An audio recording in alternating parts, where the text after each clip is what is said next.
essa questão, mas no próprio governo mostra como não há convergência em relação a isso. Então eu vejo a esquerda muito acanhada. A esquerda parece que não mordeu a isca ainda dos candidatos de direita nesse tema da segurança pública, acho que por não se sentir confortável. É isso. Ontem, por exemplo, na sabatina do Jornal Nacional, o Renan Santos foi muito questionado sobre essas medidas supostamente autoritárias, as medidas que são inconstitucionais, segundo o entendimento de alguns especialistas, né? E ele colocou isso de uma forma ali, de uma forma trazendo um pouco mais para a realidade ali, falando assim, mas vocês estão falando que a gente vai retirar direito das pessoas por criar um estado de exceção nessas comunidades dominadas pelo crime, mas já há um estado de exceção nas comunidades comandadas pelo crime organizado, né? As pessoas não conseguem entrar e sair livremente, as pessoas não conseguem usufruir de serviços públicos, as pessoas não conseguem sequer comprar gás do fornecedor que tiver o preço melhor, tem que comprar gás muitas vezes do Comando Vermelho, comprar gás de milícias, comprar gás de criminosos, de bandidos. Então ele traz esse debate, e quando você traz esse debate para a realidade, você traz esse debate para a questão, para o dia a dia das pessoas, aí a esquerda pega e fala assim, pô, peraí, porque se eu tratando da teoria, realmente, assim, ó, a gente tem que ter o devido processo legal, tem que ter o Estado Democrático de Direito, tem que ter uma série de processos antes de prender, não pode chegar atirando em qualquer um, você não sabe quem dá do outro lado, mas quando você traz isso para a realidade, quando você traz isso para uma cidade como Rio de Janeiro, para você trazer isso para uma cidade como São Paulo, você traz isso para as grandes capitais. Várias cidades do Nordeste. Várias capitais do Nordeste já passam por várias isso. cidades do interior do Nordeste passam por isso, são dominadas, são abandonadas pelo poder público, aí a esquerda sente o baque, entendeu? Porque E o Ronaldo Caiado também adora, né? Tudo ele cita nos debates, nas sabatinas, não porque Goiás, eu acabei com o problema da segurança, só esquece de dizer que também em Goiás a letalidade policial aumentou também, mas ele tá investindo nesse tema demais também nas campanhas. acho que Nas sabatinas é a tentativa de todos os candidatos de oposição, né? mirar esse eleitor, né? Que tá todo mundo, né? A gente fala, segurança é um problema muito fala grande. de economia, às vezes a gente fala de temas um pouco mais abstratos também, né? Mas no fundo a segurança pública, como a gente... É isso, o governo Lula sabia, o governo Lula sempre avisou, os especialistas do governo Lula, a gente da comunicação do governo sempre avisou. São dois grandes temas, economia, claro, inflação, saber quanto está o preço do feijão, o preço do leite, o preço do ovo, o preço da carne e segurança pública que afeta grandes cidades, que afeta pequenas cidades, que afeta todos nós, todo mundo que tem que sair de casa de manhã e não sabe se vai chegar à noite inteiro novamente no conforto do seu lar. Então, Só interrompendo, a gente tá de volta, para quem tá nos assistindo pela TV, você que tá no YouTube, segue com a gente. Então, assim, todos os candidatos de direita estão apostando muito nisso. Como eu falei, Caiado apostou nisso, Zema aposta nisso, e o Renan Santos aposta nisso. A gente acaba falando mais do Renan Santos porque ele é quem tem conseguido verbalizar essas ideias e utilizar melhor essas estratégias aí para conseguir aparecer na internet e aparecer na mídia, né? Por enquanto, Ronaldo Caiado e Romeu Zema estão um pouco abaixo. O Romeu Zema sequer quis comparecer ao debate. É um tema que eu ia abordar, né? Essa ausência do Zema. O Zema deixou para a última hora, avisou que não ia para o debate da Band. Oficialmente, a campanha dele disse que ele não ia para o debate, porque nem o Lula nem o Flávio iam, e ele julgou que não valia ele ir, porque no dia seguinte ele estaria na sabatina do Jornal Nacional. Então a campanha avaliou que, diante da ausência do Lula e do Flávio, os líderes das pesquisas, era melhor o Zema se resguardar e ficar se preparando para a sabatina do Jornal Nacional, que aconteceu na segunda-feira à noite, 24 horas depois, com a grande audiência que o Jornal Nacional tem. Isso aí acabou passando um sinal muito ruim. Muita gente no domingo que a gente conversou, você conversou, viu aquilo ali como um sinal de desistência, mas pelo menos por hora parece que ele não desistiu, né? Olha, acho que assim, se tem alguém que a gente pode falar que a semana foi muito ruim na eleição, talvez seja o Romeu Zema. Por que você acha que foi muito ruim? Bem, primeiro que assim, ele não foi ao debate, ele foi o único dos candidatos ali grandes, vamos falar assim, que ficou fora da TV aberta na noite de domingo, porque junto com o Flávio Bolsonaro, claro. Tudo bem também que a audiência do debate é pequena, porque era domingo à noite, a gente viu a audiência, mas tem os cortes, tem a repercussão toda, né, também. Não, e a audiência pequena em televisão é maior do que qualquer coisa que o Zema consiga Quanto publicar mais a na TV internet. aberta, como é a TV Band, né? Então, assim, o Renan Santos, o Ronaldo Caiado e o Augusto Cury. O Augusto Cury, por exemplo, virou o candidato mais procurado na internet depois do debate. Ele até ameaçou, né, não ir. Chegou lá na porta da Band, pra quem não acompanhou, disse que não ia participar, mas a irritação dele principal foi com o fato de que o presidente Lula não foi para o debate da Band e decidiu dar uma entrevista. A entrevista foi gravada de manhã pela TV Record, mas foi transmitida praticamente no mesmo horário do debate da Band. E aí ele achou um desrespeito, mas o Mitre, que é o diretor lá da Band, Jornalista histórico. Acabou conseguindo convencer o Cury a ir para o debate e ficou ali um debate meio...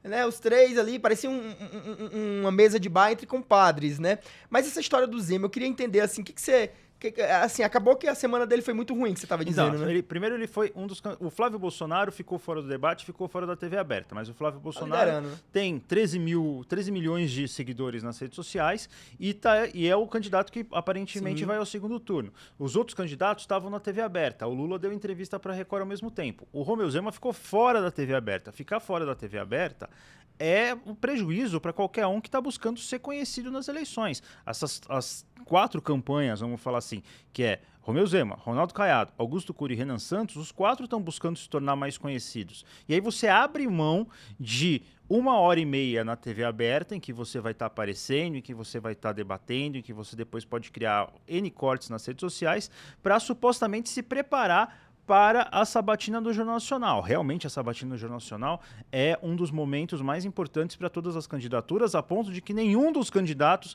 abriu mão de dar entrevista ao Jornal Nacional. Mesmo Lula e Flávio Bolsonaro vão ao Jornal Nacional, estão no Lula hoje, o Flávio Bolsonaro amanhã, vão participar das sabatinas do Jornal Nacional. E aí, quando o Zema chega segunda-feira ao Jornal Nacional, supostamente depois de ter se preparado, ele talvez seja, até o momento, né, a gente não está conseguindo acompanhar a entrevista do Lula, mas até o momento foi o candidato que foi mais pressionado e que a avaliação geral é que não se saiu bem no debate, né? Ele foi muito questionado pelos números em Minas Gerais, ele foi muito questionado pelos 8 anos de seu governo, ele foi muito questionado pelas entregas que o seu governo fez e ele não conseguiu se sair, ele não conseguiu escapar das perguntas ali do Jornal Nacional, dos entrevistadores do Jornal Nacional.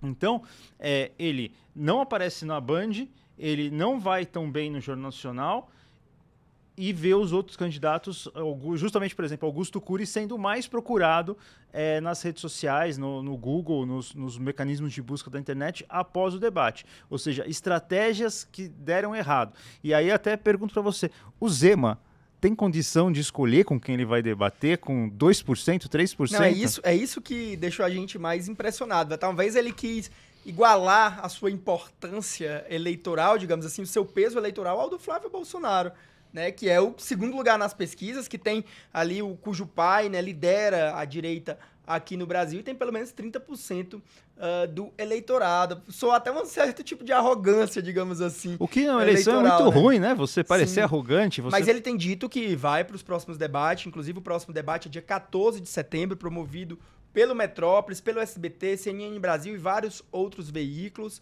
Vai ser dia 14 de setembro, às 22 horas, o Metrópolis vai transmitir. O Zema está prometendo ir, mas o Lula e o Flávio Bolsonaro estão participando das reuniões, mas não devem ir para esses próximos debates. Os únicos que eles têm... O único, na verdade, que eles têm sinalizado que vão é o debate da TV Globo, porque é no dia 1º de outubro, 3 dias antes da eleição, quando a população finalmente... totalmente, né, digamos assim, tá respirando eleição mais do que hoje, né? E já pega o resquício desse primeiro debate entrando no segundo turno, né? Possivelmente no dia 3 ali, você já vai ter as outras candidaturas, Na né? verdade é dia 1º, né? Dia 1º. No dia 1º você vai ter as outras candidaturas já entendendo ali que qual é a situação do primeiro turno, né? Onde cada um vai ficar posicionado ali no resultado final do primeiro turno e os dois ali já dando aquele gostinho do segundo turno nas eleições, né? Então, assim, é uma estratégia deles de só no último debate, de só no debate da Globo, de finalmente termos o confronto Flávio Bolsonaro e Lula, que é o grande momento esperado nessas eleições, mas que por enquanto os dois estão evitando totalmente, os dois estão...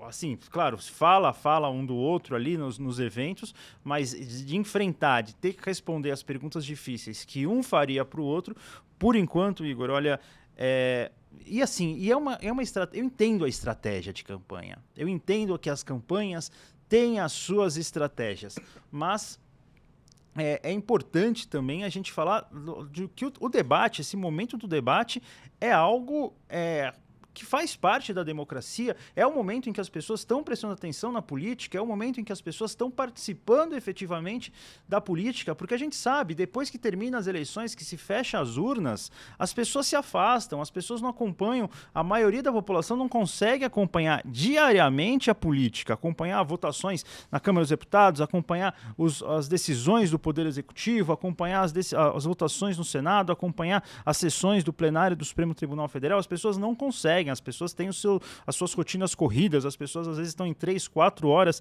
de ônibus ali, de transporte público. Então o momento em que elas estão participando é agora. E por isso que é tão importante que os candidatos participem dos debates, exponham as suas ideias, inclusive mostrem as suas fraquezas. As fraquezas fazem parte de todos nós. É um ambiente todos nós. Totalmente não controlado, que você tem outros candidatos ali, também munidos de suas próprias equipes de marketing, imbuídos para tentar tirar os principais, os líderes das pesquisas do sério. E aí a pergunta que eu sempre faço, vale mais o quê? A gente tem que discutir como sociedade. A gente, às vezes, precisa discutir tantas coisas como sociedade, mas isso talvez seja um passo importante para a gente dar primeiramente, que vale mais o quê? A estratégia eleitoral de cada candidato, a estratégia de cada campanha, ou a importância do debate para que a população que o eleitorado faça escolha? Mas aí eu acho que eles pensam nos números. Vocês veem que o próprio Murilo Hidalgo, um dos panoramas Metrópolis, falou 90% já está certo do debate, do seu voto. Eles estão de olho ali nos 10%, nos 6% do eleitorado e com medo de errar, né? Qualquer frase mal colocada pode custar a eleição. Então eu acho que todo cuidado é pouco. Como eles estão consolidados e por hora não há como... não há nenhum sinal de que esse cenário Lula, essa polarização entre Lula e Flávio vai mudar, eles estão medindo todos os passos em relação a isso. O próprio Flávio Bolsonaro está se preparando, ele sabe que no Jornal Nacional amanhã ele vai ser muito perguntado sobre o Dark Horse, mas agora ele tem adotado uma postura que eu vi muito ele na segunda-feira já adotando.